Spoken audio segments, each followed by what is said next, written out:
Olá, bom dia. Me chamo Maria Antônia e, juntamente com a Fabiane Dias, iremos apresentar o tema de hoje, que é a extração líquido-líquido por partição simples.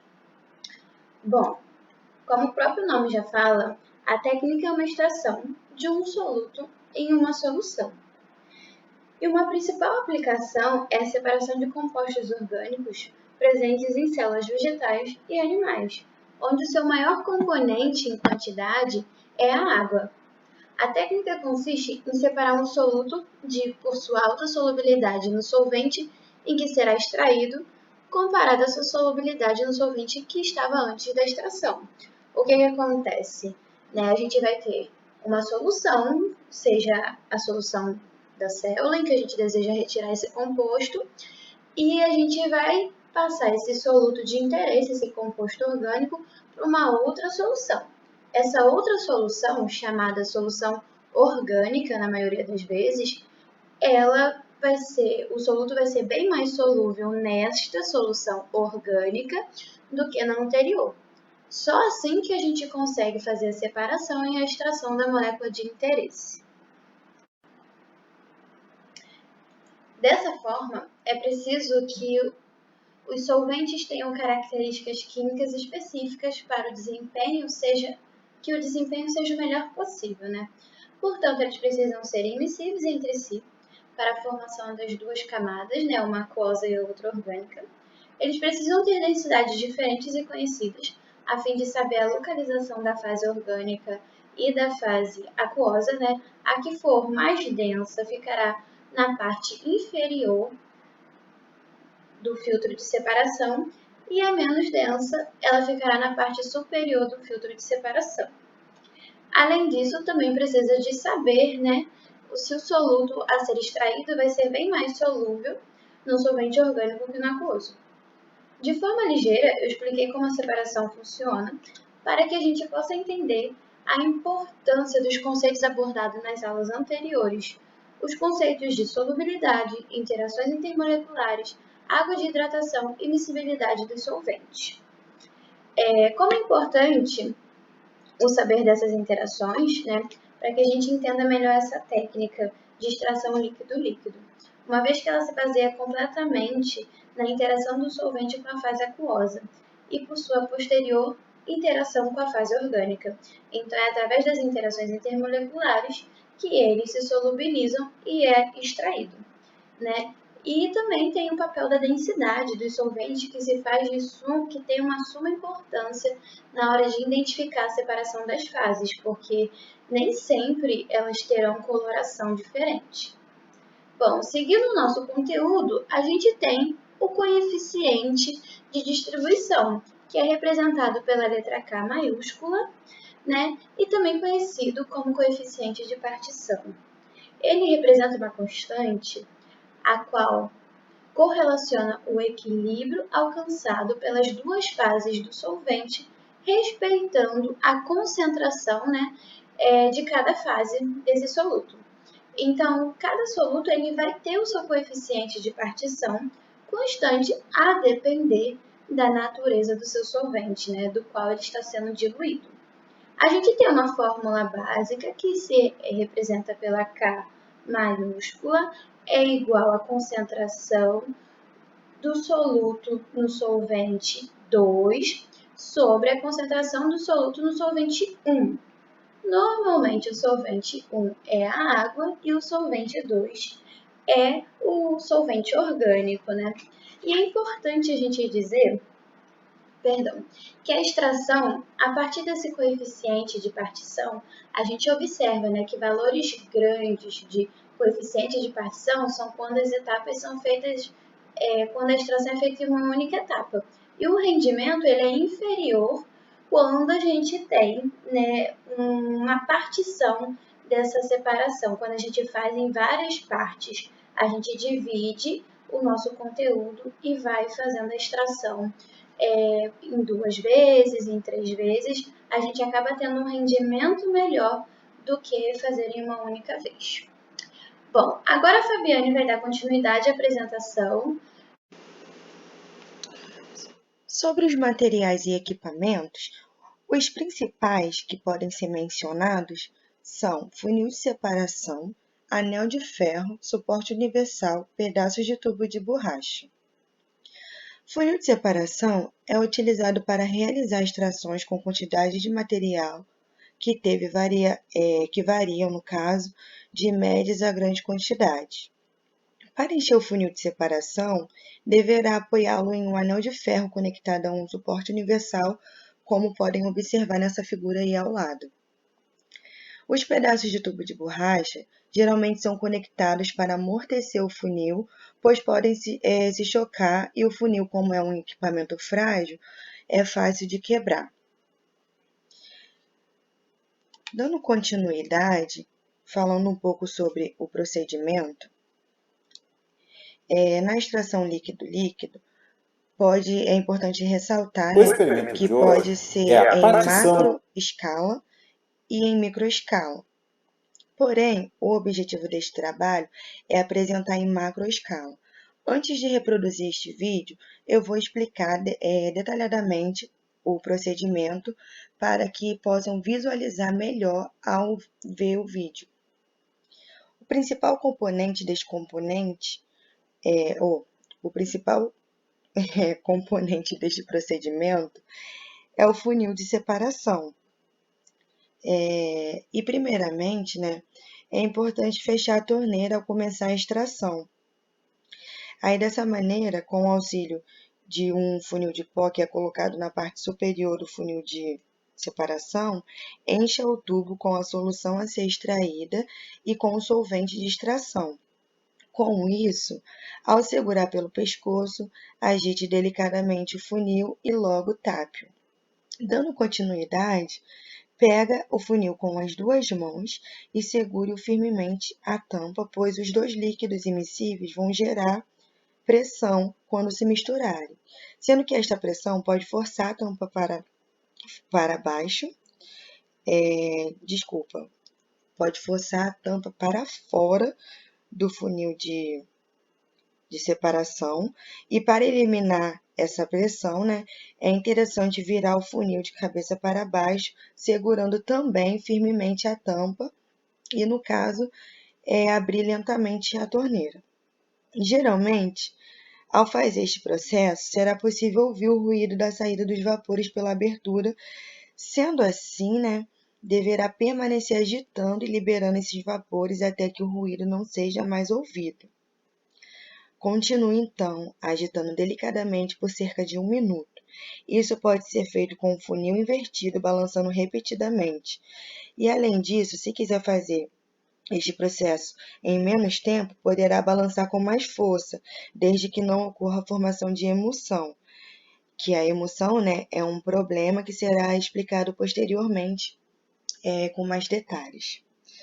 Portanto, ao término da mistura dos dois líquidos, coloque o funil de separação no anel de ferro e remova a tampa imediatamente. Sendo assim, os dois solventes immiscíveis se separam em duas camadas depois de um breve período. Ou também as camadas podem ser separadas uma da outra, a maior parte da camada inferior através da torneira. Dessa forma, aguarde novamente mais alguns minutos, de modo que qualquer resíduo da fase inferior que tenha aderido à superfície interna do funil de separação possa escorrer para baixo. Dessa forma, abre novamente a torneira e deixe o restante da camada inferior escoar até que a interface entre a fase superior e inferior comece a descer pela torneira. Neste momento, feche a torneira e remova o restante da camada superior, derramando através da abertura superior do funil de separação. Então, para ilustrar tudo que eu expliquei até agora, eu e a Maria colocamos esse vídeo, que no caso, o que acontece é que o ácido benzoico se particiona entre a água e o hexano. Além disso, a quantidade relativa foi determinada usando titulação com uma solução de hidróxido de sódio e fenolftaleína como indicador. Espero que vocês entendam, compreendam melhor tudo que foi explicado por este vídeo, tudo que foi explicado até agora. Do ácido benzoico entre dois solventes, água e hexano. Venha comigo para o Química Orgânica Visual. Inscreva-se e divulgue para os seus amigos e conhecidos interessados em ciência.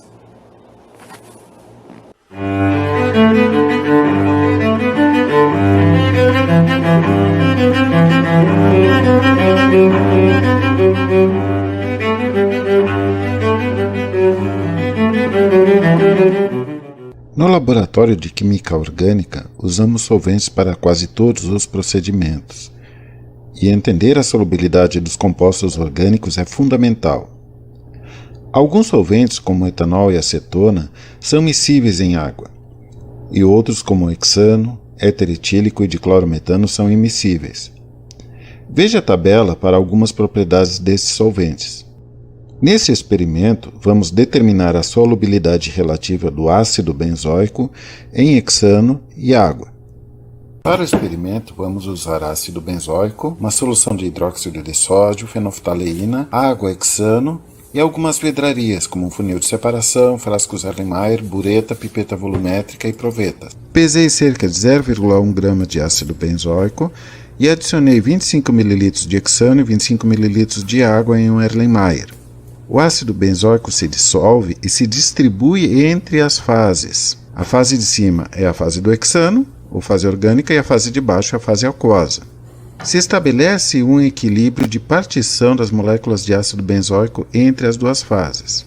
Agora é necessário separar as fases, transferir o material do Erlenmeyer para um funil de separação. Quando fazemos a extração de um composto orgânico, é necessária a agitação para que ocorra a extração desse composto para a fase orgânica. No nosso caso, como já se estabeleceu o equilíbrio, não é necessária esta agitação, mas mostro como se faz.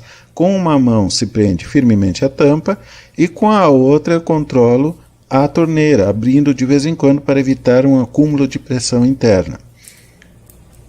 É necessário ter cuidado para, quando abrir a torneira, não apontar para ninguém. Primeiramente, recolho a fase aquosa.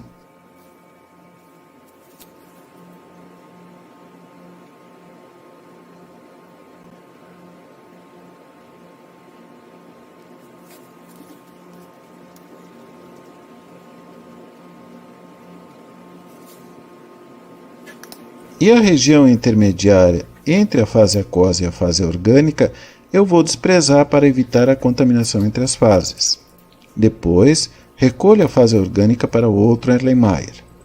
Com as fases separadas, transfiro 10 ml da fase orgânica para um Erlenmeyer, 10 ml para outro, com uma pipeta volumétrica. Realizo o mesmo para a água.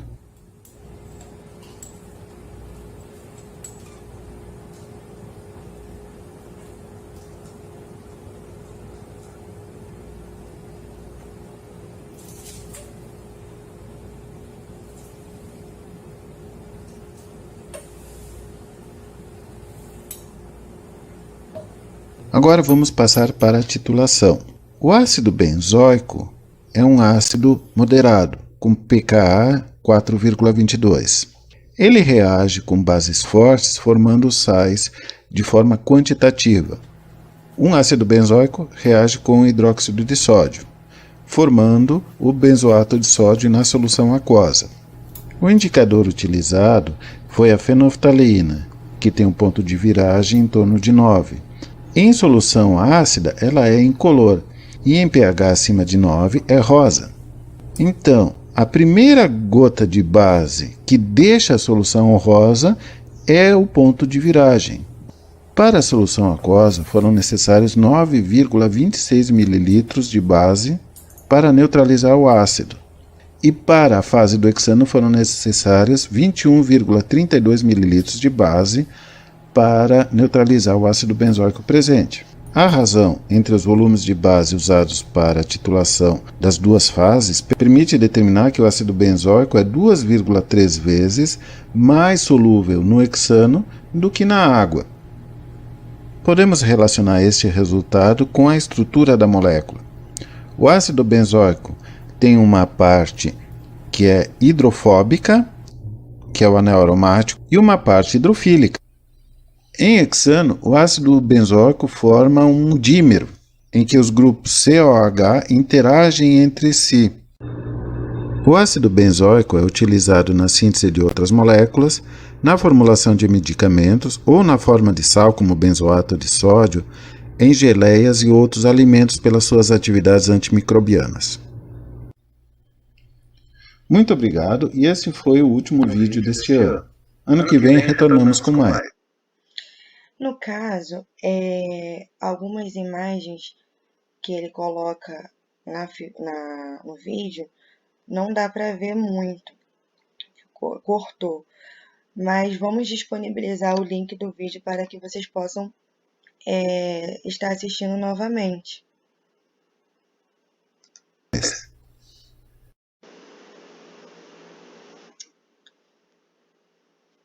É importante falar sobre algumas considerações, importante levar em consideração, né? Algumas considerações importantes sobre a técnica.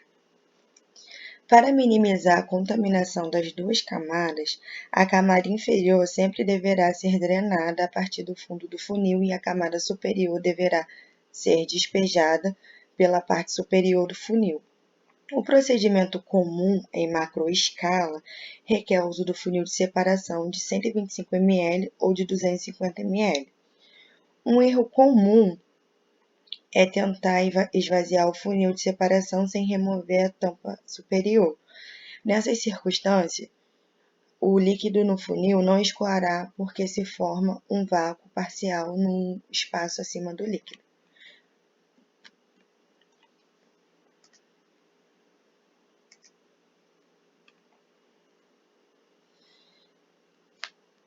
Algumas considerações experimentais também é importante mencionar. Como fazer, no caso, para determinar qual é a fase orgânica. Qual é a fase orgânica ou qual é a fase aquosa? Este é um problema comum durante a extração, determinar qual é uma das fases. Sendo assim, vale ressaltar que é muito importante que sempre reserve ambas as fases até que tenha efetivamente isolado o composto desejado ou até mesmo se certificar de onde esteja localizada a substância desejada, pois problemas acontecem. Por exemplo, a situação que ocorre frequentemente é quando a fase aquosa está no fundo, na presença de uma fase orgânica superior que consiste em éter, ligroína, éter de petróleo ou hexano. Dessa maneira, a fase aquosa estará na parte de cima devido à utilização de cloreto de metileno como solvente, por exemplo.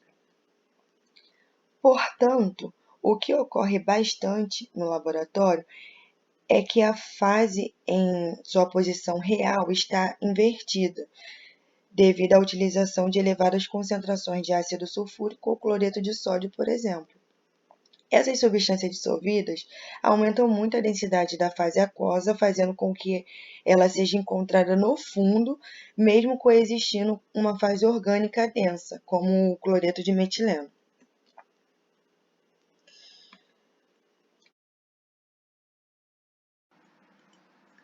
Bom, sobre os agentes secantes, no que se referem a esses agentes, são moléculas, são substâncias que retiram moléculas de água da fase orgânica. Isso porque ao agitar a solução contendo as duas fases, o solvente orgânico também é dissolvido com a água da fase aquosa, mesmo que a solubilidade não seja tão grande, e é por esse fato que ele se torna úmido.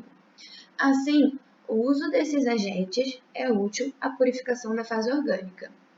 Esses são sais inorgânicos e anidros, que a fim de adquirir água para si, seja do ambiente ou da solução. E aqui eles atuam diretamente na camada de solvatação dos compostos orgânicos, permitindo que se tornem secos. Por esse motivo, os compostos precisam ser sais insolúveis para que se retire a água da fase orgânica sem solubilizar-se. E continua também o fato deles serem anidros. Dessa forma, existem diferentes agentes secantes com propriedades específicas para cada solvente orgânico e são avaliados de acordo com a sua capacidade e com a sua efetividade. Bom, aqui no canto a gente tem uma tabela, né, em que relaciona quais são os agentes com mais alta capacidade e quais são os agentes secantes com mais alta efetividade, né? Aqui a gente também discrimina o uso para qual eles são destinados, e é uma tabela muito interessante dependendo do que você quer fazer dentro da reação, né? O intuito é retirar água do ambiente, mas existe uma necessidade se você quer ter uma boa eficiência ou se você quer tirar uma boa quantidade de água, né? Então, nisso, o que avalia é a capacidade e efetividade. A capacidade, ela está relacionada com a quantidade de água que o agente é capaz de absorver por unidade de massa. Já a efetividade relaciona quanto é capaz de retirar a água de uma solução, até atingir um equilíbrio. Então, a gente tem os exemplos, né? A gente tem os sais, sais com alta capacidade, a gente pode botar o sulfato de sódio, o sulfato de magnésio, que absorvem muito bem uma boa quantidade de água, mas o sulfato de magnésio, no entanto, ele faz com que a solução fique seca por completo, melhor do que o sulfato de sódio. Já quando se comparado à efetividade, né, se a gente for olhar para a efetividade, a gente tem o cloreto de cálcio, mas é preciso ter cuidado, porque ele forma complexo com moléculas que têm oxigênio e nitrogênio. E também, né, a gente tem que esse composto ele absorve álcools, como metanol e etanol.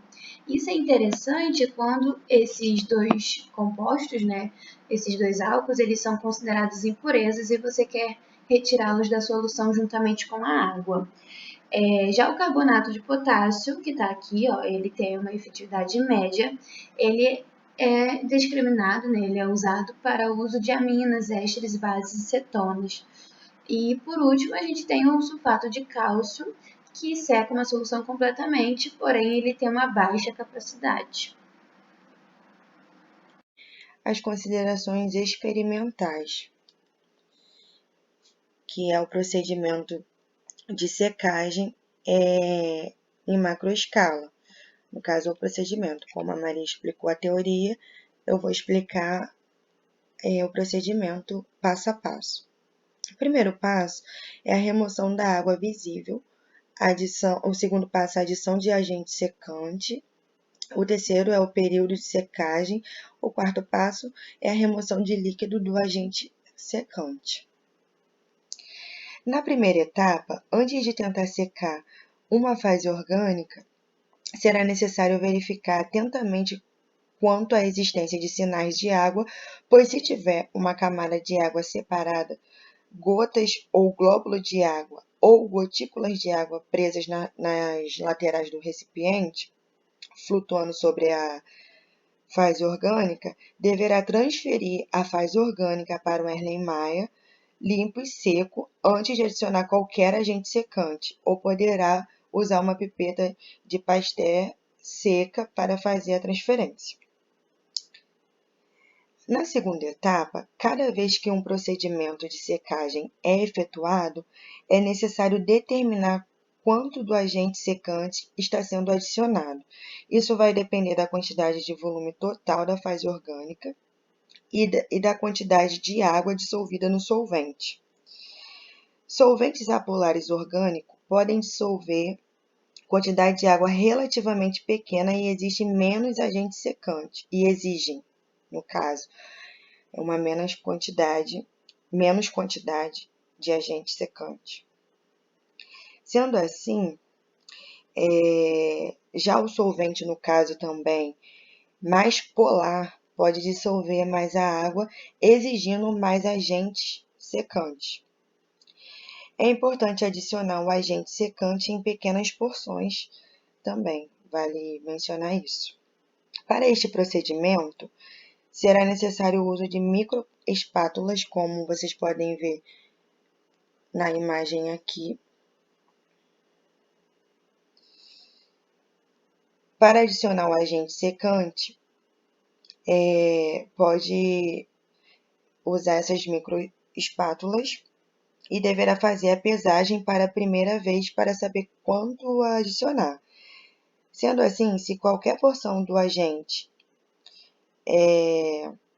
ficar solta, sem se aglomerar, poderá presumir que foi adicionada uma quantidade suficiente de agente secante.